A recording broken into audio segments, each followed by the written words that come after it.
Hello students, today we are going to start with second chapter of chemistry, that is matter around us pure. The topics which we will cover today are number 1 pure substances, number 2 mixtures. Learning objectives. At the end of the topic, the students will be able to number 1 classify pure substances and mixtures, number 2 differentiate between element and compound and mixture. Number 3, demonstrate the differences between homogeneous and heterogeneous mixtures. Students, firstly we will revise the term matter. Matter is anything which occupies space, that is, it has volume and has mass. For example, all solids like pen, rubber, any liquid like water, milk, or any gases like hydrogen, oxygen, all are matter. Matter is made up of very small particles called atoms which cannot be seen with naked eyes. In this chapter, we will deal with chemical classification of matter. Matter is divided into pure substances and mixtures. Pure substances are further classified into element and compound. Elements are further divided into metals, non-metals, and metalloids. Mixtures are of two types, number 1 homogeneous mixtures and number 2 heterogeneous mixtures. Students, we will discuss all these in detail one by one. Pure substance. A substance which is made up of one kind of particles is known as pure substance. For example, water, copper, etc. These are of two types, elements and compounds. What is an element? Element is a pure substance which is made up of same kind of atoms. So atom is the basic unit of an element. Elements are copper, iron, silver, gold, or any other element like aluminium, like zinc. Classification of element. Elements are further classified into metals, non-metals, and metalloids. Students, you have already read about the properties of metals and non-metals in class 8. So we are going to revise these once again. Metals are solids except mercury, which is a liquid. They are generally hard except sodium and potassium. They have high melting and boiling points except cesium and gallium.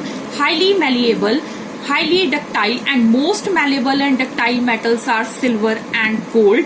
They are good conductors of heat and electricity, and the best conductor is silver. They produce sound on beating, having high density, and they are shiny. Next is physical properties of non-metals. Non-metals may be solid, liquid, or gas. They are soft and brittle except diamond, which is a form of carbon and is the hardest substance. They have low melting and boiling points except diamond. They are non-malleable, non-ductile, poor conductor of heat and electricity except graphite, which is again a form of carbon which is good conductor of electricity. They are non-sonorous, they have low density, and they are non-lustrous, means they are dull except iodine. Next is metalloids. The elements which show the properties of both metals as well as non-metals are metalloids. They are also known as semi-metals. For example, boron, silicon, and germanium. Next pure substance is compound, which is made up of same kind of molecules. So students, molecule is the basic unit of a compound. Always remember, in a compound, elements combine in fixed ratio. This ratio can't be changed. For example, in water having formula H2O, the hydrogen and oxygen atoms are present in 2:1. Other examples of compound are sugar with formula C12H22O11, common salt which is sodium chloride NaCl. Next is differences between elements and compounds. Element cannot be broken down into simpler substances. Compounds have fixed composition and can be broken down into elements by chemical or electrochemical reactions, means by heat or by passing electric current. Next one, what is a mixture? A substance which is made up of two or more than two particles, which may be elements or compounds, which combine physically, means just by mixing in any ratio. This ratio can be changed. For example, air, which is a mixture of many gases. Then next is soil, milk, which is a mixture of water, fats and proteins. Students, now let's see the video explaining pure substances and mixtures.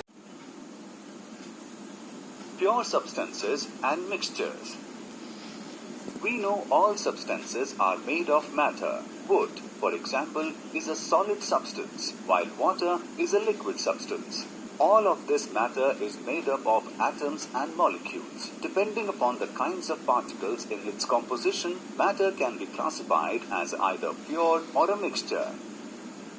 A pure substance is matter that's composed of only one type of particle. Salt is categorized as pure because it contains only one kind of particle, salt.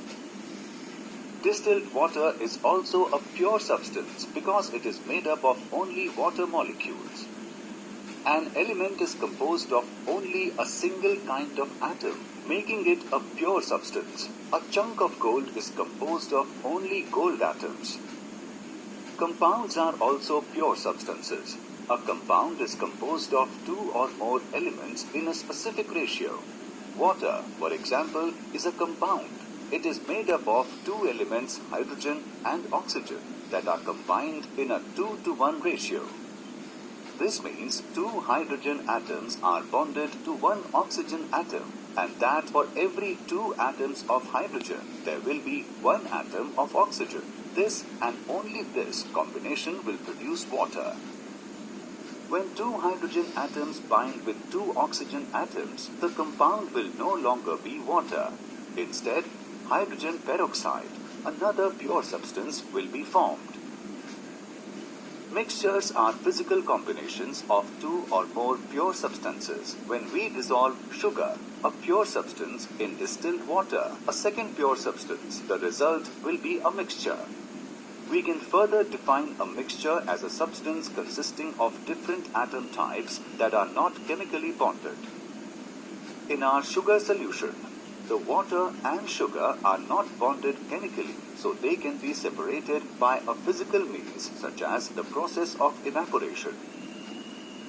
Summary: pure substances are made up of only one kind of particle. Elements and compounds are pure substances. Mixtures are a combination of two or more pure substances that can be separated using physical methods. Types of mixtures.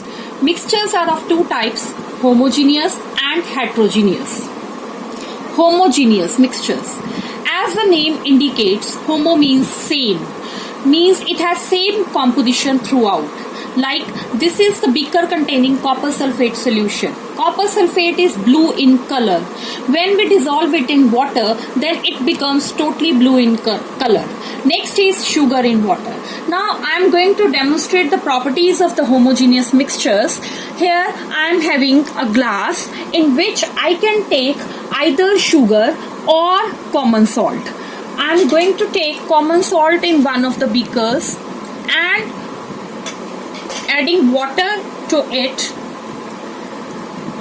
Instead of using glass rod, now I am going to shake it with the help of the spoon. You will see it has same composition throughout, and moreover its particles are not visible to us. Next property is on filtration. When we filter it, actually we use filter paper for it, but now due to non-availability of filter paper, I am going to use this sieve. When I pour this solution, I will see there will be no residue left behind and the filtrate will be clear. So these are the properties of the homogeneous mixtures. Now the next one is heterogeneous mixtures. Hetero means different, having different composition, like oil and water. I have taken oil and water mixture. You can see clearly its components. Oil is present at the top and water is present at the bottom. Next is chalk and water.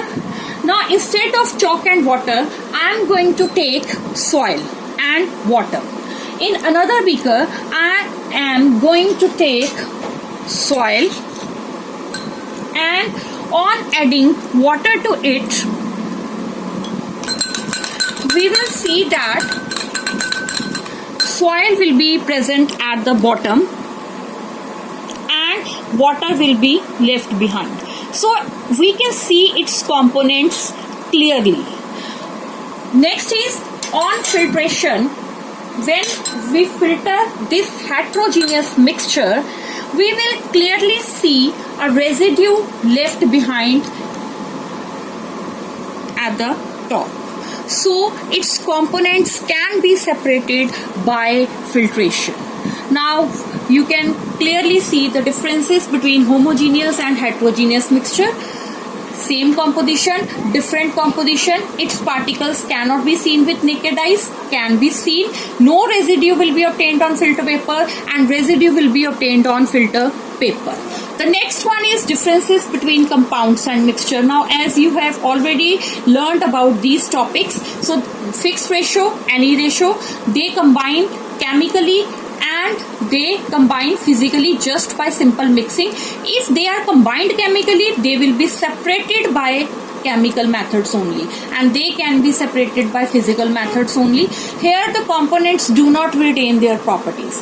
Like in water, we see hydrogen and oxygen. Both are gases, but water is a liquid. Hydrogen is highly combustible and oxygen is a supporter of combustion. But water, which is formed by chemical combination of hydrogen and oxygen, that extinguishes fire. But here mixture retains its properties. Like in a mixture of iron and sand, magnet will attract iron towards it. Compound is always homogeneous, as we have already seen the mixture of sugar and water or salt and water, and it may be homogeneous or it may be heterogeneous. Then elements can be separated, as I have already told you, by chemical methods. Examples are water and sugar, air and soil. Next is activity 2.10, which is about how to distinguish between compound and mixture formed by iron and sulfur powder. Students, sulfur is yellow in color. When we heat both iron and sulfur, we get iron sulfide, which is black colored substance. And when we simply mix iron and sulfur, we get a mixture. Compound, which is iron sulfide, is homogeneous in nature. As you can see here, we can't distinguish iron and sulfur from each other. But in case of mixture, which is heterogeneous in nature, we can see clearly iron and sulfur. Next one is iron does not get attracted towards a magnet in case of compound because it has lost its properties. But in case of mixture, iron gets attracted towards a magnet. As you can see here clearly, iron is clinging towards a magnet. Next is sulfur does not dissolve in carbon disulfide, which is used as a solvent here. But in case of mixture, sulfur gets dissolved in CS2. CS2 is a highly combustible and volatile substance. Students, I will also send you one link through which this activity will be more clear to you. Now, next is assignment for you. You have to demonstrate and differentiate between homogeneous and heterogeneous mixtures using materials which are available at your home, like sugar, salt, vinegar, oil, soil, wheat flour and water. Thank you.